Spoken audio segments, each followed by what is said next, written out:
তো আমাদের কাছে সব ডকুমেন্টই থাকা সত্ত্বেও আমার নামটা ডিলিট হয়ে গেছে।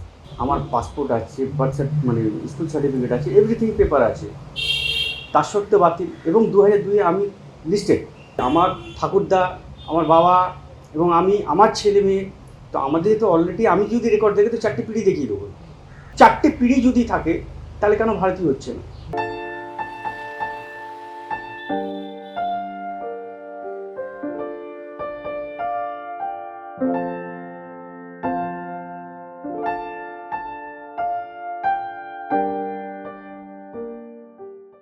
উত্তর পাননি শেখ শাহিদ আলী। তিনিও সেই 27 লক্ষ নাগরিকের একজন যারা আর ভোটার নন, তারা অভোটার নাগরিক। স্বাধীনতার পর বাংলায় এরকম একটা শ্রেণীর জন্ম এই প্রথম। সেই 27 লক্ষ অভোটার নাগরিককে সরিয়ে রেখেই রাজ্যে ভোট হচ্ছে। তাই এই নির্বাচনে এসআইআর যে ফ্যাক্টর, তা রাজনীতির খবরাখবর না জানা যে কোনো মানুষই বলে দিতে পারবেন। তবে এই ফ্যাক্টর ঠিক কার পক্ষে যাবে? এসআইআরে কারই বা লাভ, কোন দলেরই বা ক্ষতি? এসআইআর এবারের ভোটে অবশ্যই ইস্যু হওয়া উচিত। ভোটার লিস্ট সংশোধন করা কোনো অন্যায় ব্যাপার নয়, বরং ভোটার লিস্ট সংশোধন না করলে যারা মারা গেছেন বা যারা এলাকা ছেড়ে চলে গেছেন তাদের নামের ভোটগুলো দুপুর 2টোর পর তৃণমূল দিয়ে দেয় জোর করে।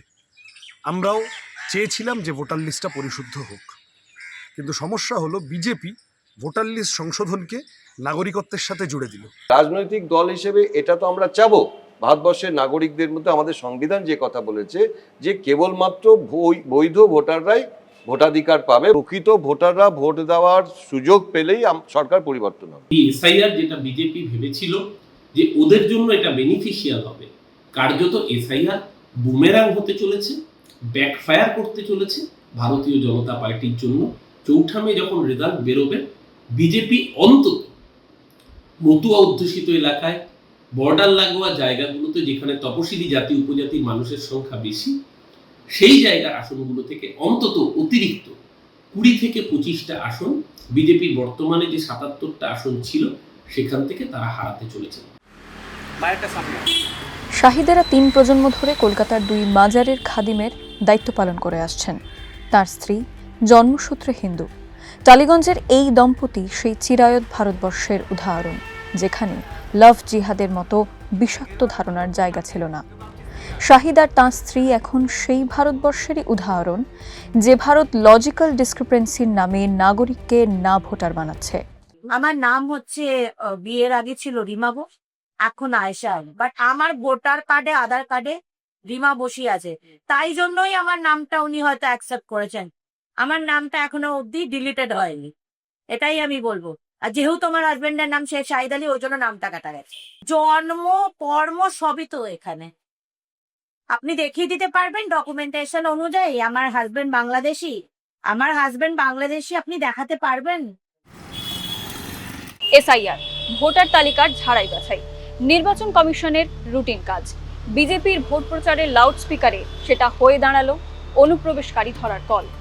বিজেপি নেতারা বারবার দাবি করেছেন এসআইআর এ বাদ পড়বে বাংলাদেশি, রোহিঙ্গা, ভুয়ো ভোটারেরা।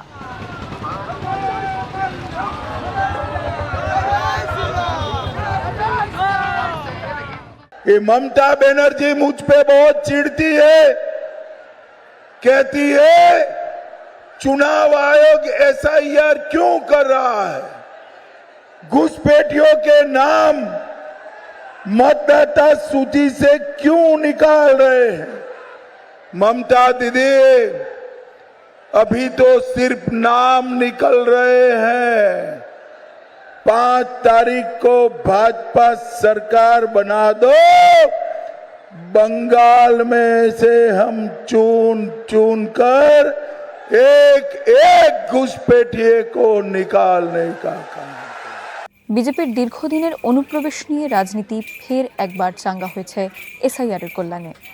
পশ্চিমবঙ্গের সীমান্ত নিয়ে নথিহীন অভিবাসীদের বাংলাদেশে ফেরার লাইনের ছবি দেখেছে রাজ্য। অনুপ্রবেশ বন্ধ করার প্রতিশ্রুতি বিজেপির প্রচার জুড়ে। তৃণমূল অবশ্য বরাবরের মতো অনুপ্রবেশের দায় ঠেলেছে কেন্দ্রীয় সরকারের নিয়ন্ত্রণাধীন সীমান্ত সুরক্ষা বাহিনীর ঘাড়েই। তবে কতজন অনুপ্রবেশকারীর নাম বাদ গিয়েছে তার কোনো পরিসংখ্যান মেলেনি নির্বাচন কমিশনের তরফে। কিন্তু অনুপ্রবেশকারী তত্ত্বের হাওয়া তুলে হিন্দু ভোট ব্যাংক একমুখী করার আশা করছে বিজেপি। এইবারই ভোট দিতে পারছি না, আমার নাম আসছে না। আমার স্বামীর নাম এসেছে কিন্তু আমার আসেনি। पर मेरा ভোট को कर दिया, अब क्या करें? বলছে তো ভোট হবে না, আপনার নাম নেই। অথচ আমি এখানে আমার সব রকম ডকুমেন্টস প্রুফ দিচ্ছি, তা সত্ত্বেও আমার নাগরিকত্ব কেড়ে নিচ্ছে। हमारे पास प्रूफ होने के बावजूद भी कट गया। শুধু আমার নয়, আমাদের এই এলাকায় প্রায় 310 থেকে 20 জনের নাম বাদ। এসআইআরে বাদ যাওয়া নামের 63% হিন্দু এবং 34% সংখ্যালঘু। সংখ্যালঘু অধ্যুষিত মালদা, মুর্শিদাবাদ এবং উত্তর দিনাজপুর সব মিলিয়ে 14,82,000 ভোটারের ভোটার তালিকা থেকে নাম বাদ গিয়েছে। কলকাতা এবং দক্ষিণবঙ্গের বহু সংখ্যালঘু মহল্লাতেও বাদ গিয়েছে প্রচুর মানুষের নাম। গত কয়েকটি নির্বাচনে সংখ্যালঘু মানুষের ভোটের বেশিরভাগটাই গিয়েছে তৃণমূলের ঘরে। এসআইআর এর ফলে তাহলে কি তৃণমূল কিছুটা বিপাকে পড়ল? তার আবার পাল্টা যুক্তিও রয়েছে। একটা অ্যান্টি ইনকামবেন্সি মুসলমানদের মধ্যে ছিল, মূলত ওয়াকাফকে কেন্দ্র করে এখানকার শাসক দলের যে ভূমিকা, ওবিসি সংরক্ষণ কেন্দ্রকে কেন্দ্র করে একটা বিপুল অ্যান্টি ইনকামবেন্সি মূলত সংখ্যালঘু ছেলে মেয়েদের ইউথদের মধ্যে হয়েছিল। কিন্তু এইগুলো এই নির্বাচনে খুব একটা প্রাধান্য পাবে না, কারণ যেটা একেবারে দোরগোড়ায় এসে হাজির হয়েছে যে বিজেপি এখানে পৌঁছলে আমাদের যে নাগরিক হিসেবে বেঁচে থাকার যে মিনিমাম যে এগুলো সেইগুলোর বিঘ্নিত হবে। তো সেই কারণে অ্যান্টি ইনকামবেন্সির এই ফ্যাক্টরটা পুরোপুরি একেবারে ব্যাকসিটে চলে গেছে, একেবারে পিছনে চলে গেছে। সেই দিক থেকে তৃণমূল খানিকটা ভালো অবস্থায় থাকবে। ভয় ধরিয়েছে এসআইআর। লক্ষ লক্ষ মানুষের নাম বাদ পড়ে যাওয়ায় সেই ভয় আরো মাথাচাড়া দিয়ে উঠেছে। প্রথম দফার ভোটে তাই ভোট দিতে ঘরে ফিরেছেন বহু পর্যায়ী শ্রমিক। এবারে অনেক মানুষই ভোটের অধিকার হারানোর ভয় বুথমুখী হয়েছেন, যারা অতীতে কখনো ভোটই দেননি। তাই এবারের ভোটের হার নজিরবিহীন। 2024-এর লোকসভা নির্বাচনের তুলনায় বিধানসভা নির্বাচনে প্রথম দফায় প্রায় 20 লক্ষেরও বেশি ভোট পড়েছে সৌজন্যে এসআইআর। তবে এই বাড়তি ভোটের ফায়দা তুলবে কে? যারা তৃণমূলের সমর্থক তাদের বক্তব্য যে এসআইআর এর জন্য মানুষ একটা আমরা জানি বিরাট সংখ্যক মানুষ তাদের হেনস্থা হয়েছে, তারা লাইনে দাঁড়িয়ে থাকতে হয়েছে, এবং অনেক বয়স্ক মানুষ, এই সংখ্যাটা বিরাট সংখ্যা, এবং তাদের পরিবারের লোকজন তারা অত্যন্ত অসন্তুষ্ট, কারণ এদের অনেকেই আগে ভোট দিয়েছেন, বয়স্ক লোক, অনেকে মারাও গিয়েছেন। একটা একটা একটা এমন অবস্থা, একটা অ্যাংজাইটির মধ্যে তারা ছিলেন। এই সব মিলিয়ে মানুষের একটা ক্ষোভ রয়েছে এসআইআর নিয়ে। ফলে তারা স্বাভাবিকভাবেই তৃণমূল কংগ্রেসের পক্ষে ভোট দেবে, এবং এবারে ভোট দিতে হবেই, দিতে হবেই। এই কারণে প্রচুর পরিযায়ী শ্রমিক, প্রচুর মানুষ যারা বাইরে থাকেন, তারা নিজেদের পয়সা খরচ করে এখানে এসছেন। তৃণমূলের বক্তব্য হচ্ছে সাধারণভাবে যে এই ভোটটা তৃণমূলের পক্ষে গিয়েছে। বিজেপির বক্তব্য সেটা হচ্ছে যে যারা ভুয়ো ভোটার ছিলেন বা যারা প্রকৃত ভোটার নন, এমন প্রচুর মানুষ বাদ গিয়েছেন, এতে সুবিধা হয়েছে, তাদের সুবিধা হয়েছে। কারণ এই ভুয়ো ভোটারদের একটা বড় অংশ তারা হয়তো তৃণমূলের পক্ষে ভোট করছিলেন। এসআইআর থাবা বসিয়েছে মতুয়া অধ্যুষিত এলাকাতেও। নদিয়া এবং উত্তর 24 পরগনার অন্তত 20টি আসনে ফ্যাক্টর মতুয়া ভোট। নাগরিকত্ব দেওয়ার প্রতিশ্রুতি দিয়ে মতুয়াদের মন জয় করেছিল বিজেপি। সিএএ পাশের মাধ্যমে মতুয়াদের নাগরিকত্ব দেওয়ার ব্যবস্থা হয়েছে।